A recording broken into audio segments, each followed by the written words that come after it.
नमस्कार दोस्तों। उम्मीद करता हूँ सब अच्छे होंगे। यूपीएससी 16 जून के एग्ज़ाम में अगर आपने देखा होगा तो बहुत सारे क्वेश्चन ऐसे थे जहाँ पर बेसिक थे, अप्लाइड क्वेश्चन थे। एनसीईआरटी ने इस बार भी अपना यूपीएससी के एग्ज़ाम में दबदबा बनाए बनाए रखा। इवन एक साल नहीं, एवरी ईयर ऐसा देखने को मिलता है कि एनसीईआरटी से ऐसा कोई सा साल नहीं जहाँ पे प्रश्न नहीं आता है। जानते हैं कि एनसीईआरटी से यूपीएससी प्री में इस बार 2024 में कितने प्रश्न आए, कैसे आए, कहाँ से, कौन सी किताब से आए, बिल्कुल प्रूफ के साथ हम लोग जानने का प्रयास करेंगे। यदि आप 25 की तैयारी कर रहे हैं, 26 की तैयारी कर रहे हैं, 27, 28, 29 कभी की तैयारी कर रहे हैं, एनसीईआरटी को यूपीएससी रिसोर्स के माध्यम से कभी इग्नोर नहीं कर सकते हैं। इवन अगर आप आरएएस की, पीसीएस की, किसी भी एग्जाम की, स्टेट के एग्जाम की तैयारी कर पा रहे हैं, तो एनसीईआरटी वो नींव है जो एक प्रकार से कह सकते हैं कि आपकी बेसिक चीज़ों को रेडी करने में महत्वपूर्ण भूमिका अदा करती है। आइएगा चर्चा कर लेते हैं कि एनसीईआरटी से कितने क्वेश्चन आए, विद प्रूफ के साथ जानने का प्रयास करते हैं। इससे पहले एक सूचना आप लोगों के लिए है। एनसीईआरटी 2025, 26, 27, 28 या कोई भी एग्जाम को साल का दे रहे हैं, आपके लिए 1 जुलाई से हम एक नीव फाउंडेशन बैच, जो अभी इसमें एडमिशन चल रहे हैं, अभी मात्र इसमें 50 एडमिशन बचे हुए हैं, जहां पर उतनी फीस में मिली जाएंगे जो पहले डिसाइड की गई है। अभी आपकी फीस इसकी 600 में ओनली आपको क्लास नंबर 6 से लेकर 12 के एनसीईआरटी सारे सब्जेक्ट की विद कैसे कैसे पढ़ाया जाएगा इसका डिस्कशन तो करेंगे। यदि आपने अभी भी एडमिशन नहीं लिया है तो आप इसको जल्दी से ज्वाइन कर लीजिए, क्योंकि इसकी फीस जो है फिर इंक्रीज हो जाएगी। फिर इसकी सामान्यतः जो फीस है वो वही रहेगी, यहाँ पर इस पर कोई डिस्काउंट नहीं दिया जाएगा। तो देरी किस बात की है, जाना है आपको एल्ब लर्निंग एप्लीकेशन पर। ये रहा एक नीव फाउंडेशन एनसीईआरटी का बैच, इसके साथ जाकर अपनी जर्नी को रेडी कर सकते हैं। अभी यहाँ 900 में 25% इसका डिस्काउंट लगा हुआ है। इससे बेहतर आप कभी भी एक प्रकार से कह सकते हैं इतनी कम फीस में, अफोर्डेबल फीस में आप एनसीईआरटी को रेडी नहीं कर सकते हैं। कैसे पढ़ेंगे, सारी चर्चा करने से पहले हम ये जान लेते हैं कि एनसीईआरटी से क्वेश्चन कितनी बार आए। अगर हम 2023 के पेपर को देखें तो मैंने कहा था एनसीईआरटी से यहाँ पर 20 क्वेश्चन थे, यानी आप ये मान के चलें कि 100 में से 20 क्वेश्चन अकेले एनसीईआरटी से डायरेक्टली उन किताबों के पेज से दिखाई देंगे जो कि आपको दिखाई दे रहा होगा। ऐसे ही 2024 में लगभग 30 से 35 क्वेश्चन के बीच में एनसीईआरटी से क्वेश्चन देखने को मिले हैं। चर्चा कर लेते हैं, जानते हैं कहाँ कहाँ से क्वेश्चन आए हैं। और ये डिस्कशन डिबेट करने से पहले आपको मैं बता दूं कि एनसीईआरटी एक साल इंपॉर्टेंट नहीं है। एनसीईआरटी के डाटा को देखें, 2023 में अगर देखेंगे तो 20 क्वेश्चन है, 2024 में देखेंगे तो 30 क्वेश्चन के अराउंड हमें देखने को मिले गए हैं। अगर इस एरिया को देखें 2021 में भी अगर आप देखेंगे तो यहाँ पर 24 क्वेश्चन, 2020 में भी देखेंगे तो यहाँ पर 22 क्वेश्चन, 2019 में देखेंगे तो 24 क्वेश्चन, 2018 में देखेंगे तो 18 क्वेश्चन। यानी एक डाटा है जो कि मैंने 15 से लेकर 23 तक के, 24 तक के पेपर को डिफाइन करने का प्रयास किया। इवन आप यहाँ सब्जेक्ट वाइज भी देख सकते हैं कि हिस्ट्री से, ज्योग्राफी से, पॉलिटी से, इकोनॉमी से, इन साइंस टेक्नोलॉजी से, इन्वायरमेंटल से कितने कितने क्वेश्चन देखने को मिले गए हैं। तो क्या आप भी एनसीईआरटी को इग्नोर कर रहे थे? एनसीईआरटी बेसिक रिसोर्स है, बेसिक नीड है। यूपीएससी की जर्नी में रेडी करने से पहले अगर आपको बेसिक आधार भी फिर भी पता है, आपको क्लास 9 से लेकर 12 की पढ़नी पड़ेगी। फिर भी अगर और एडवांस लेवल पे पता है, 11 12 पढ़ना पड़ेगा। लेकिन किताबें पढ़ने से एनसीईआरटी को कैसे पढ़ना चाहिए, cover to cover, page to page, line to line कैसे पढ़ना चाहिए, इसके लिए जरूरी है आपके पास एक बेस्ट स्ट्रेटेजी का होना। लेकिन चर्चा कर लेते हैं क्वेश्चन कैसे कैसे पूछे गए हैं, इसके बाद हम लोग जानेंगे कि क्या एक प्रकार से आपकी रणनीति होनी चाहिए। देखिएगा, अगर मैं देखूंगा तो मैंने ये बताया भी था आपके सामने कि टोटल फर्टिलिटी यानी प्रजनन दर के नाम से जान सकते हैं। अगर आप देखेंगे तो क्लास नंबर 12 की किताब में सोशोलॉजी एनसीईआरटी में जाते हैं तो वहां पर ये ऐसा नहीं कि सोशोलॉजी में, ये इकोनॉमी में भी आपको देखने को मिल जाएगा।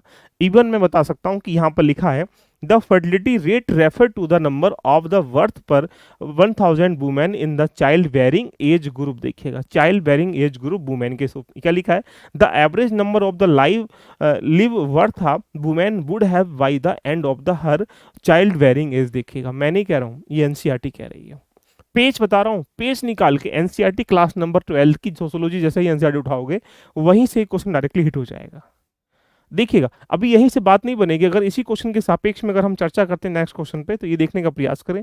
इकोनॉमी की 10th क्लास की एनसीईआरटी है, देखिएगा ये इकोनॉमी की 10th क्लास की एनसीईआरटी। इसमें पूछा गया with reference to the sector of the Indian economy consider following statement. देखिएगा, इकोनॉमी एक्टिविटीज यानी सेक्टर है। देखिएगा, storage of the agriculture producer यानी कहाँ सेकेंडरी सेक्टर में, डेयरी फार्म कहाँ प्राइमरी सेक्टर में, मिनरल एक्सप्लोरेशन यहाँ टेरिटरी सेक्टर में, और वेयरिंग क्लॉथ जितना सेकेंडरी सेक्टर में। अगर आप इसको देखेंगे, यही क्वेश्चन यूपीएससी ने प्रीलिम्स में दिया, और इसका डायरेक्टली अगर देखेंगे तो क्लास नंबर 10th के एनसीईआरटी में जाते हैं तो ये रहा प्राइमरी सेक्टर, ये रहा सेकेंडरी सेक्टर, ये रहा टेरिटरी सेक्टर। देखिएगा, और 1 to 1 करके इसको डिफाइन किया गया, कैसे कैसे इसमें मार्क किया गया, देख लीजिएगा। यानी आप कहां तक इग्नोर करोगे? एक एक पेज दिखाऊंगा आपको सारे क्वेश्चनों का, जिससे आपको ये फील होगा कि एनसीईआरटी पढ़ना क्यों जरूरी है। उसकी थीम से अगर आप ये देखेंगे तो क्वेश्चन यहाँ लिखा हुआ है कि यहाँ पर much longer than draw land statement देने का प्रयास किया गया। जैसे ही आप यहाँ पर स्टार एंड सोलर सिस्टम में जाते हैं, डायरेक्टली क्वेश्चन यहाँ से लिंक हो रहा है। इसको भी देख कर आप ये स्टेटमेंट यानी कंसेप्ट का है, ड्राफ्ट पेन एंड प्लांट के बारे में इसमें क्वेश्चन पूछा गया है कि न्यूक्लियर रिएक्शन कैसे होता है। ये सारे क्वेश्चन यहाँ सोलर सिस्टम से देखने को मिल रहे हैं। अगर आप आगे चलते हैं तो आप देखने को मिल रहा होगा, देख लीजिएगा, कंसिडर द फॉलोइंग स्टेटमेंट देखिएगा। होट ग्राम है, सोयाबीन है, ग्रांडनट है, यानी ये क्वेश्चन है आपसे पूछा गया कौन से इसमें पी फैमिली से, आप देखिएगा।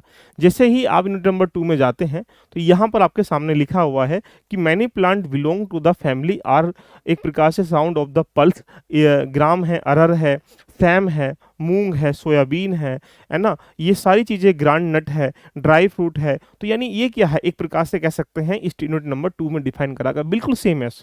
एक लाइन से आप देखेंगे तो इस लाइन से ही क्वेश्चन आपको यहाँ पर देखने को मिल जाएगा, जो कि आपके सामने यहाँ पर और दिया गया है कि यहाँ पर क्या है, पियर फैमिली या मेडिसिन कुछ चीज़ों से सापेक्ष में डिफाइन कर रहा है।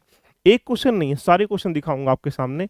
यहाँ पर क्या लिखा है, एटमॉस्फेयर बेस्ड ऑन द, अब जैसे ही एटमॉस्फेयर पर जाएंगे तो यहाँ पर देखो क्वेश्चन लिखा हुआ है structure of the atmosphere, activities कैसी करती हैं। तो ये सारे क्वेश्चन यहाँ पर एक प्रकार से एटमॉस्फेयर करिकुलम के बारे में डिफाइन कर रखा है, वहीं से क्वेश्चन डायरेक्टली लिंक होकर आया, देख लीजिएगा। ऐसी ही चर्चा अगर हम लोग करते हैं, देखिएगा ये क्या लिखा हुआ है, एवो प्रोड्यूसन ऑफ द वोल्केनो, वोल्केनो के बारे में आपसे पूछ रहा है कि वोल्केनो की उत्पत्ति होने में क्या बाहर निकल के आता है, राख है ना, धुआं है, जलवाष्प, ये सब चीज़ दिखाता। तो यहीं से लिखा गया है कि वोल्केनो एंड वोल्केनिक लैंडफॉर्म, देखिएगा डायरेक्टली इसने क्वेश्चन लिखा है कि क्या लिखा है, मटेरियल लावा है, एस्केप है टू द ग्राउंड, ये सारा वैक्यूम, यानी एक प्रकार से कह सकते हैं जो तीसरी क्लास मतलब 11 क्लास का थर्ड चैप्टर है वो यहाँ पर देखने, क्लास नंबर 6 का थर्ड चैप्टर है वो देखने को मिलता है। तो यानी कुल मिला के डायरेक्टली क्वेश्चन कहाँ से हिट हो रहा है, यहाँ से हिट हो रहा है, देख लीजिएगा। इवन यही नहीं, आगे एक एक क्वेश्चन को अगर आप देखेंगे तो क्या लिखा हुआ है, which is the following is correct and interference by the isolation map के बारे में पूछ रहा है of the month of generally, देखिएगा। तो यहाँ पर एग्जाम्पल बेस पे pressure of the cold ocean current, gulf ocean current के बारे में क्वेश्चन पूछ रहा है। तो यहाँ डिस्ट्रीब्यूशन ऑफ टेम्परेचर के बारे में जैसे ही आप पढ़ेंगे तो ये जो कंसेप्ट है ये सारी चीज़ें इसमें समाहित कर रखी हैं, देखिएगा जनरली सारी चीज़ें। तो एनसीईआरटी का रोल एक प्रकार से नहीं है, अगर आप और भी देखेंगे ये एनसीईआरटी का एक मैप है, इस मैप में अगर उठा के आप देखेंगे तो डायरेक्टली इसने क्या पूछा गया, with reference to the Himalayan river के बारे में पूछ रहा है कि घाघरा है, गोमती है, गंडक है, कोसी है, तो कैसे कैसे ये सारी कहानी, ये गंडक, कोसी, ये इनके बारे में यहाँ पर डिफाइन कर रखा है। तो यानी एनसीईआरटी के द्वारा मैपिंग के माध्यम से भी क्वेश्चन को देखने का प्रयास कर सकते हैं। और इवन यही नहीं, सारे क्वेश्चनों की अगर हम लोग फिल्म बना के देखें तो एनसीईआरटी आपके सामने बहुत इंपॉर्टेंट बन जाती है। दो ये भी क्लास नंबर, ये क्वेश्चन जो आया हुआ है ये यूपीएससी प्रीलिम्स में आया गया है, और यहाँ क्लास नंबर 12 की एनसीईआरटी का सोर्स ये मार्क कर रखा है, देख लीजिएगा मैंने, जो लास्ट ईयर में आए हुए हैं। इवन इतना ही नहीं, जैसे ही आप जाते हैं तो with the reference of the, एक प्रकार से क्वेश्चन पूछा गया है, और ये स्टेटमेंट देखेंगे तो यहाँ पर न्यू एनसीईआरटी क्लास नंबर 12 की थीम से क्वेश्चन पूछा गया है। पेज नंबर 147 आपके सामने है, इन्वॉल्व है, डायरेक्टली आप यहाँ पर इसको देख सकते हैं, देख लीजिएगा। इवन यही नहीं, एक एक क्वेश्चन मैं आपको दिखा दूंगा, विद्या ये क्वेश्चन पूछा गया है एक प्रकार से लास्ट ईयर उसमें यूपीएससी में, और क्लास नंबर 12 की एनसीईआरटी थीम से क्वेश्चन पूछा गया पेज नंबर 28 और 29 से, देख लीजिएगा। तात्पर्य ये सुपर पावर है एनसीईआरटी, लेकिन एनसीईआरटी को पढ़ने का वास्तविक तरीका पता होना चाहिए। एनसीईआरटी को पढ़ने के लिए एक तरीका तो ये है कि आपने एनसीईआरटी को पढ़ लिया, पढ़ के काम चल गया, लेकिन एक तरीका आपके सामने क्या होना चाहिए, इसके बारे में हम यहाँ पर, तो एनसीईआरटी के कई सारे पैटर्न होते हैं पढ़ने के, कि आपने एक बार रीडिंग कर ली, 2 बार रीडिंग कर ली, 3 बार रीडिंग कर ली, काम हो गया, अंडरलाइन कर लिया, मार्क कर लिया, दैट इज द सफिशिएंट। मतलब ऐसा लगता नहीं आपको, ये लगता है, आई डोंट नो, बट अगर आपके पास यहीं से जो भी आप रीडिंग कर रहे हो उसके कंसाइज वे में कोर एरिया के नोट्स होने चाहिए। कोर एरिया का मतलब ये रहा कि कुछ ऐसा टॉपिक जो कि एग्जाम की दृष्टि से प्री मेंस सब में इंपॉर्टेंट है और वो बार बार रिकॉल रिवीजन करने के लिए जरूरत है उसकी, तो उसके नोट्स होने चाहिए। तीसरा, यहाँ पर एनसीईआरटी के टेस्ट भी होने चाहिए। टेस्ट मतलब प्रीलिम्स के सापेक्ष में, मेंस के सापेक्ष में। प्रीलिम्स में जितने क्वेश्चन पीवाईक्यू से आए हुए हैं उनको भी इंटरलिंक करना पड़ेगा।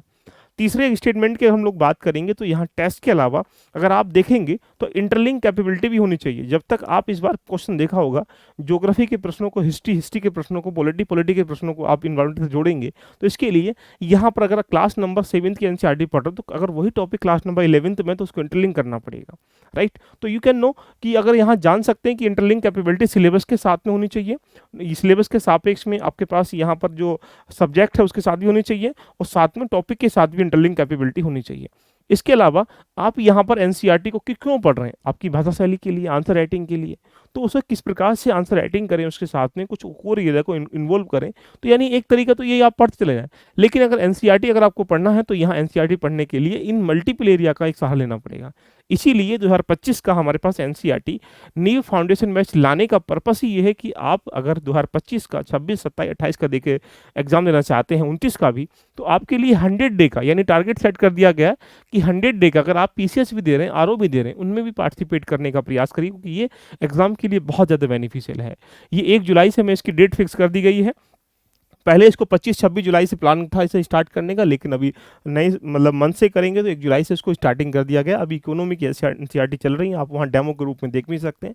बाकी नेक्स्ट इसमें हिस्ट्री, ज्योग्राफी, पॉलिटी सारी एनसीईआरटी कराई जाएंगी। इसमें टेस्ट भी रहेंगे, इसमें आंसर राइटिंग भी रहेगी, इसमें कोरिया के नोट्स भी रहेंगे, discussion, debate, doubt session, everything इसमें रहेगा।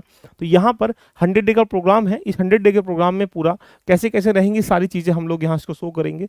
तो देरी किस बात की, अभी इसको सिर्फ 600 में आप परचेस कर सकते हैं, जिसमें सिर्फ 50 सीटें अवेलेबल बची हुई हैं। उसके बाद इसमें हम लोग फीस 900 की हो जाएगी, उसके बाद और बढ़ जाएगा। तो यदि आपको अगर 25, 26, 27 कोई भी एग्जाम देना है, 24 भी देना है, आरओपीसीएस कोई भी एग्जाम देना, पीपीएससी, आरएएस कोई भी, उसके लिए एनसीईआरटी बहुत ज़्यादा जरूरी होती है। तो जाइएगा और जाके आज ही इसको ज्वाइन कर लीजिएगा। ये एग्जाम की दृष्टि से बहुत इंपॉर्टेंट है। जैसा कि आपने लास्ट ईयर के ट्रेंड को देखकर एक अनुमान लगाया भी होगा कि एनसीईआरटी को अगर आपने एक बार पढ़ लिया, दूसरी बार पढ़िएगा, 2 बार पढ़िए, तीसरी बार पढ़िएगा। ये फीस नहीं है, सर्विस कोर्स है, जिससे कि आप एक बाउंड होकर अपनी चीज़ों को रेडी कर सकते हैं। मिलते हैं नेक्स्ट सेशन में। Love you all of you, bye bye, take care.